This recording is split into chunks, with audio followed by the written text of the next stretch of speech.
audainun utawa utang.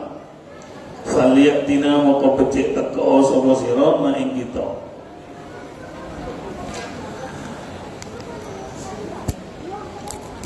Artinya dalam bab ini adalah al-wafa' bil ahdi, berjanji untuk memenuhi janji.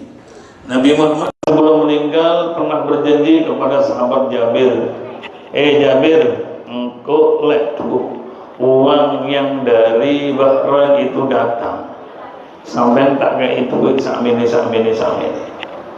Janji kan? Ternyata harta dari Bahrain itu enggak kunjung datang sampai Nabi Muhammad SAW meninggal.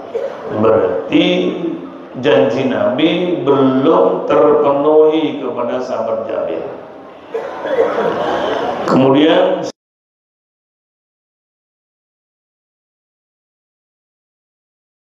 sebagai khalifah, maka Abu Bakar selaku presiden kalau cara sekarang ya, selaku khalifah pertama setelah Nabi, merasa tanggung jawab untuk memenuhi janji Rasulullah yang perlu dipenuhi janji itu. Akan tetapi Nabi keburu meninggal, maka yang melanjutkan adalah Abu Bakar. Setelah Khalifah Abu Bakar yang dilantik resmi menjadi khalifah, maka Abu Bakar memanggil orang-orang yang pernah dijanjikan oleh Rasul. Siapapun orang yang katakan Abu Bakar. Wanada man kana lahu inda Rasulillahi ahidatun au dainun. Maka Abu Bakar memanggil pada orang-orang yang pernah dijanjikan oleh Nabi atau punya hutang.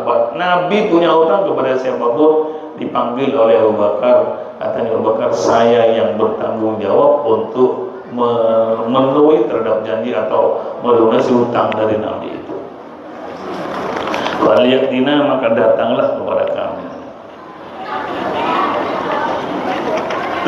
Dari pentingnya janji, dan jangan pernah berjanji apabila diperkirakan untuk tidak dipenuhi. Maaf, saya tidak bicara tentang janji politik. Kalau janji politik ini ya janji cari ini loh, kalau nanti dijanji ini loh. Tapi janji katanya tidak pernah dipenuhi. Padahal Nabi, karena mungkin sahabat Jabir itu punya jasa oleh Nabi, sehingga sahabat Jabir berhak untuk mendapatkan sekian rupiah. Kalau Indonesia harus diberi, ternyata harta yang akan diberikan pada sahabat Jabir tidak ada. Oleh karenanya Nabi berjanji, Jabir, gak apa-apa ya kok cara Indonesia gitu. Sekarang gak apa-apa, nanti saya janji kalau nanti harta al-jizyah atau pajak yang dari Bahrain itu datang sampai tangan. Ya Rasulullah, ternyata belum sempat memberikan janji Nabi kepada sahabat Jabir itu, ternyata Rasulullah sudah meninggal. Saking dari pentingnya janji, Abu Bakar sebagai presiden berikutnya memberikan janji yang pernah diberikan ini kepada sahabat, bahkan sampai hutang pun kata Abu Bakar, barangkali Nabi punya hutang belum terlunasi sampai meninggal, datanglah kepada aku, maka akan aku penuhi, akan aku sauri kalau saat ini. Fata itu maka nekani sapa ingsun Jabir ing Abu Bakar, wa qultu lan ngucap sapa ingsun lahu maring Abu Bakar ing pangandikan, innan nabiyya ing dawuh innan nabi hakada 3 kali. Nggih, Abu Bakar dulu Nabi pernah bilang begini, saya dijanjikan uang kalau harta itu datang akan diberikan. Fahasali hasyat bahasa maringi sapa Abu Bakar lima ringsun hasyatan ing peparing siji, padahal hakada diberi 3 mestinya, tapi saat itu diberi 1. Sumiatin, ternyata sakmini itu ternyata sakmini yang pertama itu 500 dirham. Khomsumi'ati dirhamin 500 dirham. Entah kurusnya kalau sekarang dirham itu apa ya? Pada zaman Nabi masih pakai dirham dan dinar. Sekarang di Saudi sudah. Kalau riyal berkisar antara 4 ribuan per riyal, dan mungkin lebih dari 4.000 nggak banyak. Jadi 1 riyal di Saudi itu kurang lebih 4.000 berapa gitu. Karena Nabi Muhammad menyanyi sekian, padahal sekian yang pertama 500 dirham. Faqala maka nulingan dika sapa dirham, suruh ngambil lagi 2 kali bagian seperti ini, berarti 2 kali bagian berarti 1000 dirham, ditambahkan yang pertama berarti 1.500 dirham, lumayan banyak. Itu konsekuensinya karena itu adalah al-wafa bil ahdi. Nabi berjanji kepada sahabat Jabir, sedangkan Nabi keburu meninggal. Artinya meninggal sebelum terpenuhi, karena memang bukan karena unsur apa, uang kas negara macam nggak ada itu. Hanya menunggu dijanjikan oleh Rasulullah ketika nanti jizyah atau pajak yang dari Bahrain datang sampai KRI sekian. Ternyata sekiannya 500. Ya, seperti itu. Maka hadis ini masuk ke dalam bab al-wafa bil ahdi wa injazil wa'di, memenuhi terhadap janji atau melestarikan atau menyelesaikan janji yang pernah dijanjikan. Maka ketika hutang, anggap hutang karena janji itu ada al-wa'du dainun katanya, maka dilanjutkan itu oleh presiden berikutnya. Adakah kira-kira negara semacam itu presiden yang pertama punya janji kepada masyarakat, belum terpenuhi janjinya, dia lengser atau habis masa baktinya? Adakah kira-kira presiden yang melanjutkan janji-janji politik seperti itu? Saya rasa tidak ada janji politik. Ya semari, apalagi ganti presiden lain ya. Ini konsekuensinya bahwa janji harus dipenuhi. Oleh karena Bapak Ibu, kok umpama panjenengan ya, kalau diperkirakan mboten sanggup nohoni janjinya, jadi rasanya bukan usah, nggak usah janji lah. Tapi kalau terlanjur janji, mestinya orang tua katakan pesan kepada putranya, anak, aku dulu tahu pesan begini-begini, mau berikan ini kepada si A, si B, atau kepada lembaga, saya ini belum terpenuhi. Kalau saya nanti meninggal dunia, tolong lanjutkan penuhi apa yang telah menjadi janji. Seperti itu sih. Karena memang ada pernyataan al-wa'du dainun, katanya bahwa janji itu adalah hutang. Kalau tidak dipenuhi hutangnya, ya tetap hutang. Halaman berikutnya, qala Allah Ta'ala, ngendika sapa Allah Subhanahu wa Ta'ala ing pangandikan, innallaha la yughayyiru ma biqaumin hatta yughayyiru ma bi anfusihim. Bab lain berikutnya. Yang berikut adalah al-amru bil muhafadzati ala ma'tadahu fil khair. Kalau ada perintah untuk menjaga sesuatu yang menjadi kebaikan-kebaikan yang sudah menjadi kebiasaan bagi kita. Jadi untuk menyelesaikan atau memenuhi. Innallaha sadaqallahu Allah iku la yughayyiru, orang bakal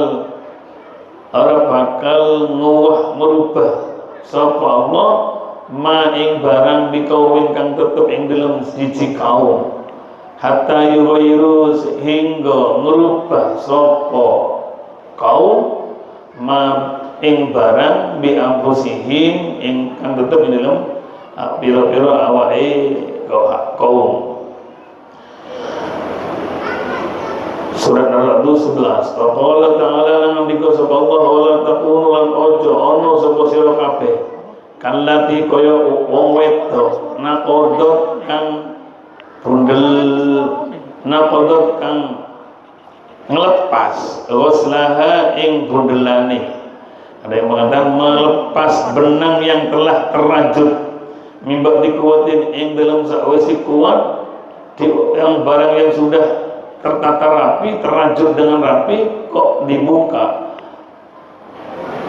angkatan dengan cerai-berai. Sesuatu yang sudah rapat, sesuatu yang sudah rapi, itu kata di sini jangan pernah dilakukan. Artinya janganlah kalian seperti orang perempuan yang sudah merajut sebuah rajutan, bisa baju, bisa benang, waslaha bundelani mimba dikuatin yang setelah kuat rapat rapi dilepas dengan angkatan dengan bercerai-berai. Artinya ada ayat yang pertama bahwa Allah tidak akan merubah apa yang ada pada kaum kecuali dirubah sendiri. Ini mesti bicara dengan takdir Bapak Ibu. Ada takdir, ada qada, ada takdir. Kita paham bahwa takdir itu seakan-akan tidak bisa berubah. Kalau sudah ada qada, ketentuan dari Allah, direncanakan oleh Allah secara qada, maka qadarnya sepertinya tidak bisa berubah. Maka di sini dikatakan innallaha la yughayyiru, seseorang tidak akan bisa merubah nasib seseorang, kehidupan seseorang, keberadaan seseorang tidak akan dirubah oleh Allah hingga kaum itu merubah sendiri. Berarti qadar maksudnya, qadar itu bisa dirubah. Oleh karenanya ulama ilmu tauhid menyatakan bahwa qada itu ada dua. Ada qada yang mubram, ada qada yang mu'allaq. Apa bedanya antara qadar mubram dan qadar mu'allaq? Walid doa yughayyiru, apakah doa bisa merubah tentang kepastian Allah yang tentunya dicatat pada saat bilahil mahfud. Kemudian ketika dilahirkan seseorang itu, maka tinggal merealisasikan daripada qada dari Allah Subhanahu wa taala. Realisasi qada itu namanya qadar atau takdir. Sedangkan takdir itu ada dua Bapak Ibu. Takdir itu bisa dirubah atau enggak. Jadi oleh karenanya takdir itu ada dua, ada takdir yang mubram, ada takdir yang mu'allaq. Kalau yang mubram itu adalah takdir prioritas Allah, gak bisa berubah. Tapi kalau takdir yang mu'allaq ada ma fi yadil malaikati, catatan yang masih ada di tangan dan ke tugas malaikat. Oleh karenanya kalau yang mubram tidak bisa berubah, tapi yang mu'allaq bisa berubah dengan doa, dengan permohonan. Ya Allah, jadikanlah anak kami ini ya Allah orang yang soleh, solehah dan sebagainya, melalui doa. Maka bisa dirubah karena ma fi yadil malaikati itu namanya mu'allaq. Kalau yang ma fi yadillah yang dikatakan qadar yang mubram itu tidak boleh dan tidak bisa berubah. Apa mubram? Secara jelas innal qadar al mubram walladzi la yataghayyaru la biddu'i wa la ghayruhu. Mubram adalah takdir mubram adalah sesuatu yang tidak bisa berubah. La biddu'i tidak bisa berubah dengan doa, wala ghayruhu wala ghairihi, dan juga tidak bisa berubah dengan lainnya. Wa amma qadarul mu'allaq, sedangkan qadar yang mu'allaq itu fahiyata ghayyaru, maka bisa berubah biddu'i dengan doa minal muslimi, dengan muslim. Jadi orang yang muslim bisa merubah takdir Allah yang bersifat mu'allaq, bisa berubah kalau mau berdoa. Kalau sampai tidak berdoa ya dibiarkan, ya terjadilah apa yang menjadi qadar itu sendiri.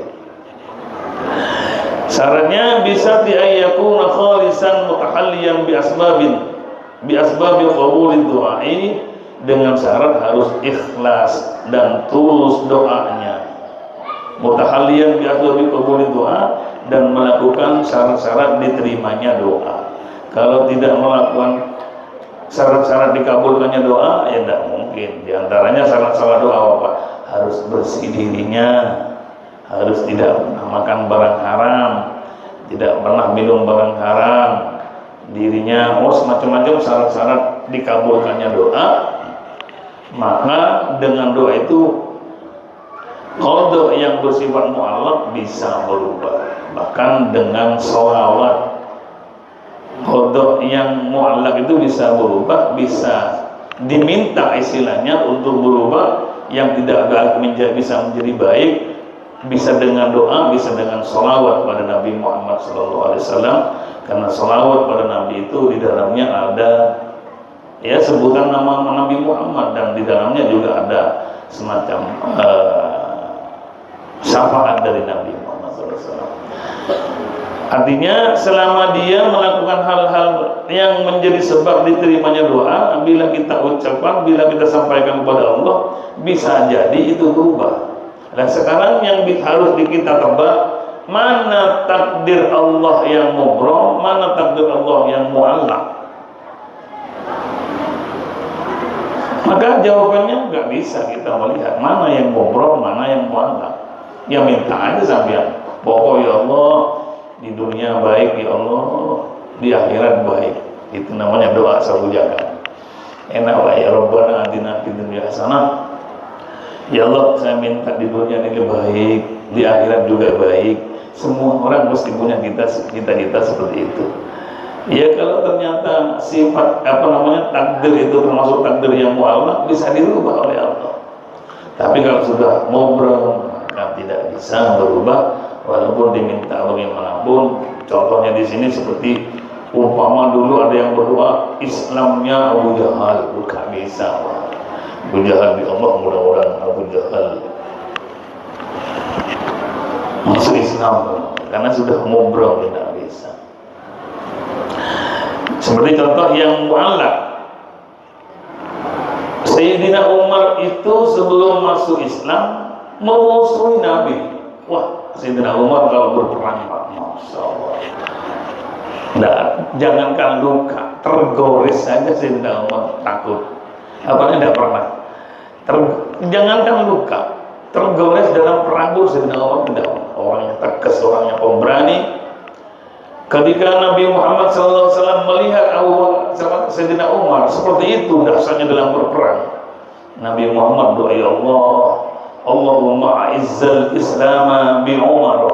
Nabi berdoa, yang berdoa adalah Nabi, ya dikabulkan, karena memang mungkin itu adalah doa yang mu'allaq, takdir yang mu'allaq diminta oleh Nabi.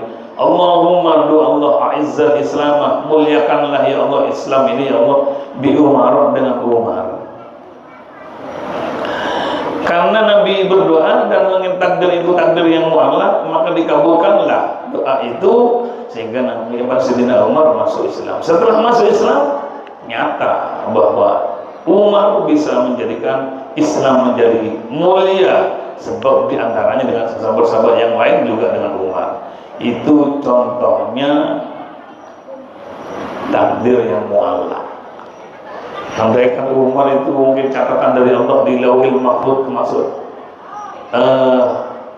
takdir yang mubrom, tidak bisa berubah. Dulu ada yang niru-niru Bapak Ibu, ketika ada salah satu tokoh non muslim menjadi pemimpin di Jakarta, maka teman-teman berdoa, ya Allah, Allahumma izzal Islam bi akhok, katanya, bukan bi akhoki, bukan bi akhik ya, tapi bi akhok. Ya Allah, Allahumma izzal Islam bi akhok, ya Allah, sempurnakan, muliakanlah Islam dengan ahok, katanya. Tidak bisa, mungkin sudah ngobrol, tidak bisa masuk Islam. Artinya kita jangan pernah lelah berdoa.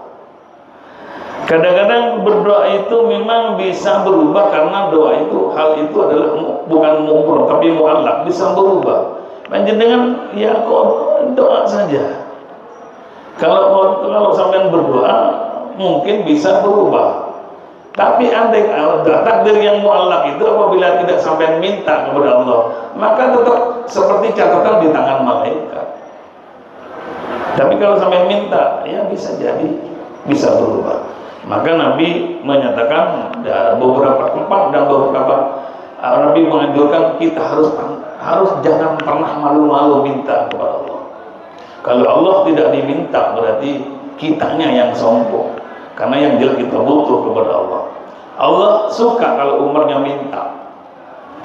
Kalau kita yang tetangga kita minta satu kali, jaluk Lombok, kayak ilimu, besok minta lagi, kayak ilimu, besok minta lagi, akhirnya Mbak Yunya tak ada buku, akhirnya ngerutu di belakangnya. Padahal Allah itu ada umat yang tidak mau minta, Allah nggak suka kalau apa yang diminta pasti dikabulkan oleh Allah. Cara mengkabulkan doa seseorang oleh Allah Subhanahu wa taala tidak harus jatuh dan tidak harus diterima bagi dirinya. Umpama panjang ya Allah, jadikanlah kami ya Allah orang-orang yang ngerti tentang agama ya Allah umpamanya. Ternyata doa itu tidak ada pada kita. Kadang-kadang Allah menyimpan doa itu diberikan kepada anaknya. Sampai jangan pernah lelah untuk berdoa. Ya Allah, jadikanlah kami orang yang berkecukupan ya Allah. Jadikan orang kaya ya Allah umpamanya. Sampai enggak suki-suki, insya Allah itu diberikan kepada anaknya. Kalau tidak kecicitnya. Jadikanlah kami ya Allah orang yang alim ya Allah, katakan rizki. Kalau sampai doa jangan macam-macam Pak. Kata Nabi kalau minta ojo niko-niko ya Allah mudah-mudahan saya punya keturunan yang alim ya Allah. Kalau umpama anak diberikan pada anak secara langsung, mungkin cicit cucunya cicit yang sebelumnya. Itu apabila ada seorang yang menjadi orang yang alim padahal orang tuanya adalah orang biasa-biasa saja, bisa jadi doanya dulu nenek moyang kakek moyangnya dikabulkan sekarang. Terkadang pula doa itu tidak dikabulkan di dunia. Allah sengaja memberikan doa itu, mengabulkan doa itu di akhirat nanti Bapak. Minta yang menjadikan kita menjadi orang yang mulia, ternyata kok enggak. Allah sengaja memberikan kepada kita. Kadang-kadang andai kata doa itu dikabulkan, mungkin kita menjadi orang sombong. Terus ya tak berikan di akhirat saja. Penting sabar. Berdoa setelah berdoa adalah pasrah. Panjenengan surat An-Nahl. Islam itu pasrah. Apa yang menjadi ketentuan dari Allah ikut aja. Yang penting harus doa. Yang penting kita sudah melakukan perintah. Kemudian kita melakukan apa perintahnya dan berdoa karena doa itu diperintah oleh Allah. Udah, selanjutnya serahkan saja. Jangan terlalu banyak berharap. Saya sudah doa kok ternyata belum dikabulkan. Jangan sampai gampang main itu lagi. Jadi kembali, walaupun kira-kira itu adalah mubrom, ya kita berdoa saja. Ya siapa tahu memang masuk takdir yang muallak, sehingga itu bisa berubah sebab dengan doa, bahkan dengan sholawat kepada Nabi Muhammad SAW. Apalagi dengan sholawat Fatih. Sholawat Fatih itu adalah sholawat yang paling utama, yang fadilahnya sekian kali sekian. Kalau panjenengan diceritakan tentang fadilah surat Fatih, mungkin panjenengan tidak percaya karena seakan-akan di luar nalar pikir manusia. Dilanjutkan,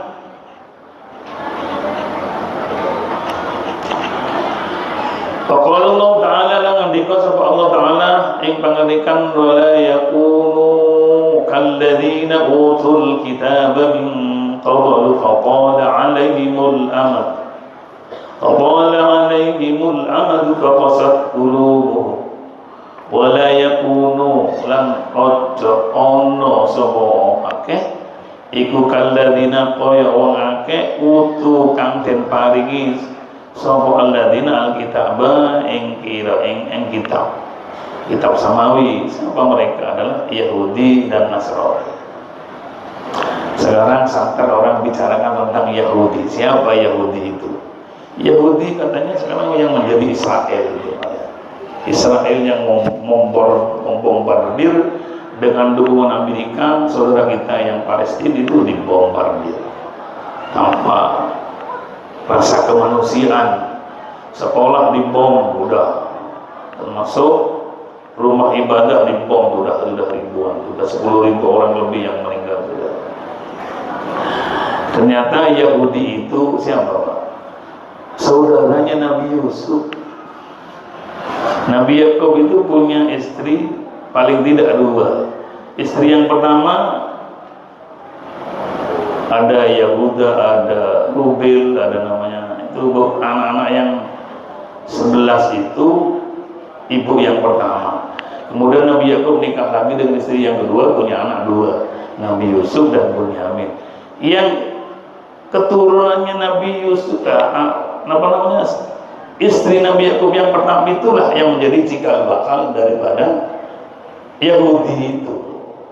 Jadi kalau dalam kitab tafsir itu bahwa Israel itu ada Yahudi itu adalah auladu Yakub, anak-anaknya Nabi Yakub, tapi dengan bukan yang keturunan ibunya Nabi Yusuf dan Bunyamin, tapi istri yang pertama. Sehingga ketika yang saya sampaikan kemarin, ketika Nabi Yusuf kecil itu cerita kepada bapaknya, beliau melihat ada asyara kaukaban, berarti 11 bintang bulan, dan sujud kepada Nabi Yusuf. Begitu mendengar saudara-saudara yang lain yang sekarang menjadi Yahudi itu, Nabi Yusuf mau dibunuh biar tidak lanjut kepada menjadi raja katanya.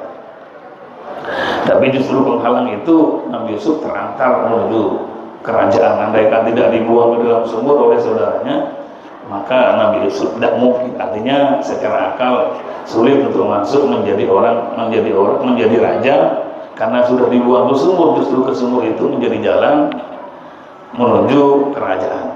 Jadi yang dikatakan butuh kitab Yahudi Nasrani itu, Yahudi itu adalah auladu Yakub, anak keturunan Nabi Yakub, yang kemudian menjadi orang-orang sekarang menjadi Yahudi itu.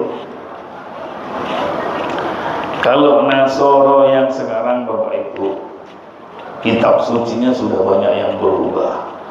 Makanya ketika ada orang pastor yang jenius, yang pinter, bingung melihat kitab sucinya sendiri, setelah bingung tidak ada jawaban, pindah ke Islam. Kenapa? Dia tidak paham tentang bagaimana kitab sucinya sendiri kok macam-macam, kok pemahamannya beda.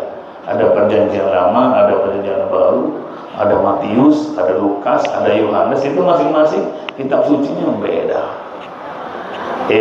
Wala yaqulu ja'ana sirrun kalladina qawangake utu kang diparingi yakni Alkitab ing kitab yakni Yahudi dan Nasara min qablu ing dalem sadurunge fatala moko suwi dawa alih mengatis angatas alladina al amadu apa zaman pakosan moko atus apa kulubuhum pira-pira katine wong akeh atine wong utul kitab.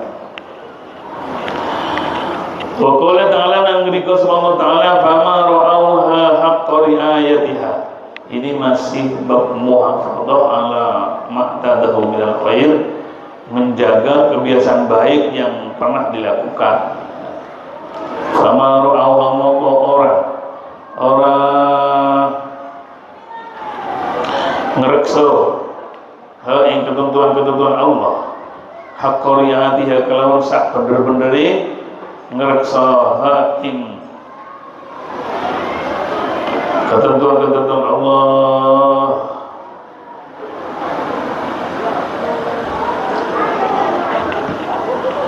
Jadi Bapak Ibu yang dimuliakan oleh Allah Subhanahu wa taala, kembali ke pembicaraan tadi, yaitu masalah ketentuan-ketentuan ini, ketentuan Allah. Jadi begini, kalau namanya qada itu rencana, qadar realitas. Allah punya rencana namanya qada. Jadi kalau di parlemen atau di kepemimpinan di negara kita ada namanya yudikatif dan ada legislatif. ada badan yang pembuat undang-undang, ada badan pelaksana. Artinya kalau ada kembalikan kepada qada dan qadar, qada itu adalah rencana Allah. Jadi seperti kata dalam kitab Arba'in Nawawi itu, Bapak Ibu, ketika ada seorang ibu yang hamil, ketika sebulan 40 hari pertama, 40 hari kedua, 40 hari ketiga, oleh malaikat diambil janin. Jadi ada orang yang hamil 4 bulan, 40 hari pertama, 40 hari kedua, 40 hari ketiga, berarti 40 yang dulu berarti 120, atau 120 itu adalah 4 bulan. Setelah 4 bulan kehamilan seseorang, maka oleh malaikat diangkatlah janin itu kepada Allah. Ditanyakan kepada Allah, ya Allah, apakah janin dalam perut ibu si A si B itu ditakdirkan lahir normal atau bagaimana ya Allah? Allah bilang, wahai malaikat, lihat sendiri di Lauhil Mahfuz. Di Lauhil Mahfuz itu ada qada, ada qadar, ada rencana bahwa ada orang namanya si A si B nanti akan hadir setiap maghrib dan isya, ikut mengaji di Sunan Ampel. Itu catatan di Lauhil Mahfuz itu sudah ada semua. Setelah dilihat oleh malaikat, ya Allah, anak ini tidak ada catatan di Lauhil Mahfuz, maka keluar keguguran orang itu. Kenapa? Nggak ada catatan di Lauhil Mahfuz. Kalau ternyata setelah dilihat, ya Allah, apakah janin ini akan ditakdirkan hidup atau bagaimana catatan amalnya, apa dia orang yang baik atau sebaliknya, kata Allah, coba lihat sendiri Lauhil Mahfuz. Setelah dilihat, oh iya, ini ada orang ini nikah dengan si A, hidup di ini, pekerjaannya ini, rezekinya seperti ini. Maka Allah Subhanahu wa ta'ala memerintah kepada malaikat itu, berikan kepada dia masih dalam perut 4 bulan, diberikan asyakiyun am sa'idun, apakah dia orang yang bahagia, beruntung, baik, jelek, buruk, penyakitnya, hutangnya, kehidupannya, rezekinya, jodohnya, semua diambil dari Lauhil Mahfuz, diberikan kepada anak yang dalam usia dalam kandungan masih 4 bulan, 3 bulan 4 kali, atau 40 hari 3 kali. Diberikanlah catatan amal di dalam dirinya, amalnya, kebahagiaannya, untungnya, ruginya, kekayaannya, rezekinya, jodohnya, semua dituangkan. Maka qada itu dituangkan di dalam rahim seseorang, dalam bayi yang masih dalam usia 4 bulan kandungannya itu. Maka nanti setelah dilahirkan, maka itu namanya takdir atau qadar. Nah, sementara takdir sendiri tadi ada 2 hal, ada yang mubrom, yang sifatnya prioritas Allah dan itu tidak bisa berubah, sedangkan yang mu'allaq bisa berubah. Oleh karenanya, ketika itu dituangkan atau catatan itu diberikan pada si janin dalam perut ibu itu, maka dia sudah ada catatan dan dilahirkan oleh Allah, oleh sang ibu menjadi manusia yang seperti dalam catatan yang qada itu sendiri. Kemudian kembalikan ke tradisi. Di Indonesia ini tradisinya kalau kita punya istri yang hamil, biasanya selamatannya 4 bulan maupun 7 bulan. 7 bulan. Kalau sudah 7 bulan, Pak, sudah ketentuannya ketika 4 bulan umurnya janin di perut. Kok jawab kurang tepat. Jadi mestinya dibiasakan bahwa selamatan, tingkepan kali. Tingkepan itu berarti 4 bulan, jangan 7 bulan.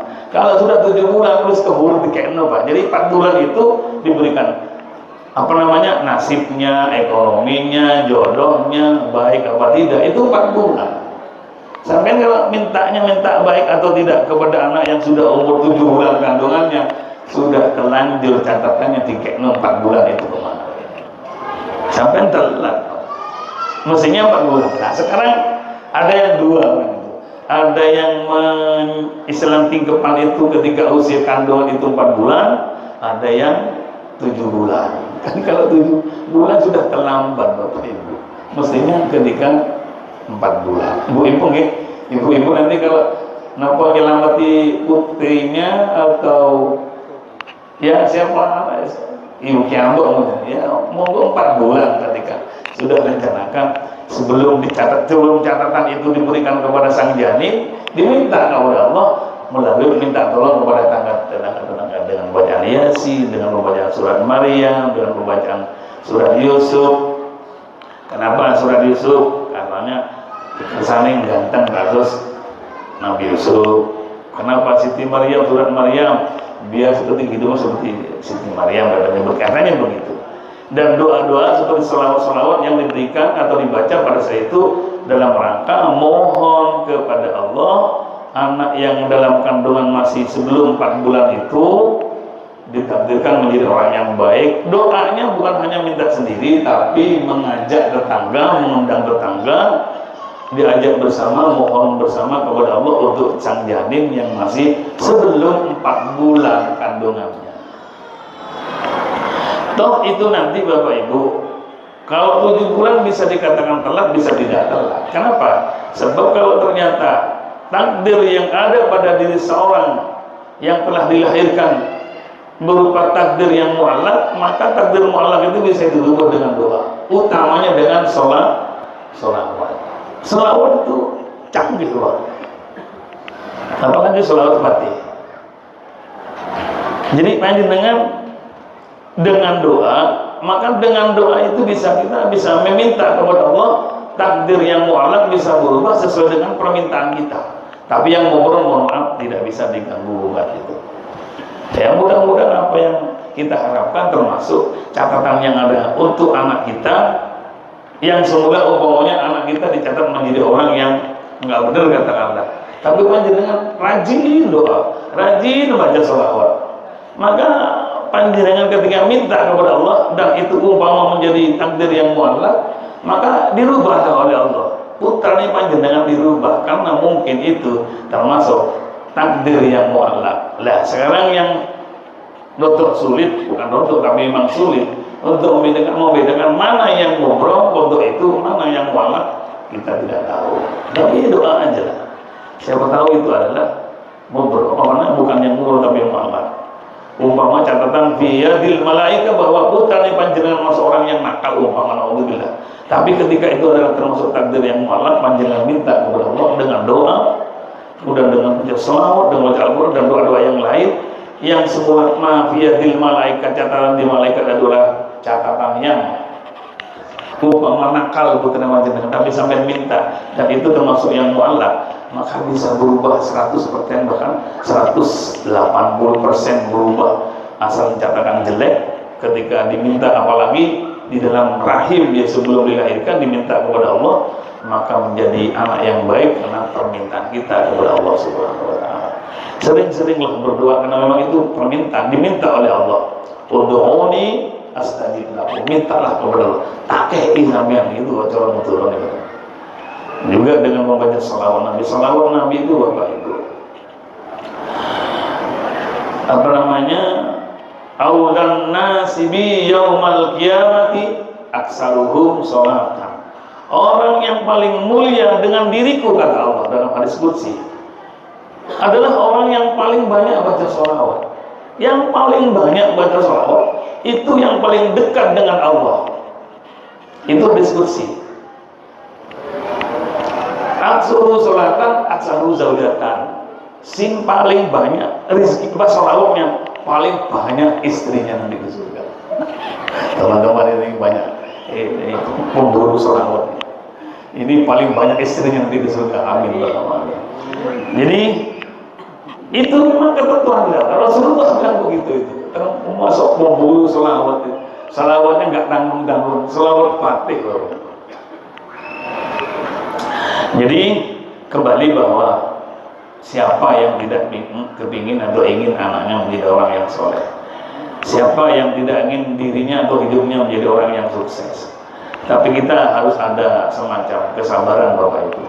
Artinya tidak semua doa kemudian simsalabim menjadi orang yang berhasil sukses. Syariatnya juga dilakoni. Anaknya ingin menjadi orang alim, ya Allah, mudah-mudahan anak saya menjadi orang yang alim, pinter baca kitab, pinter ini dan sebagainya. Sementara panjenengan anaknya gak di mondok, belajar tentang umum terus, yang tidak mubtada khobar, tidak ngerti, gak iso alim Bapak Ibu. Jadi ketika kita mohon kepada Allah, mudah-mudahan permintaan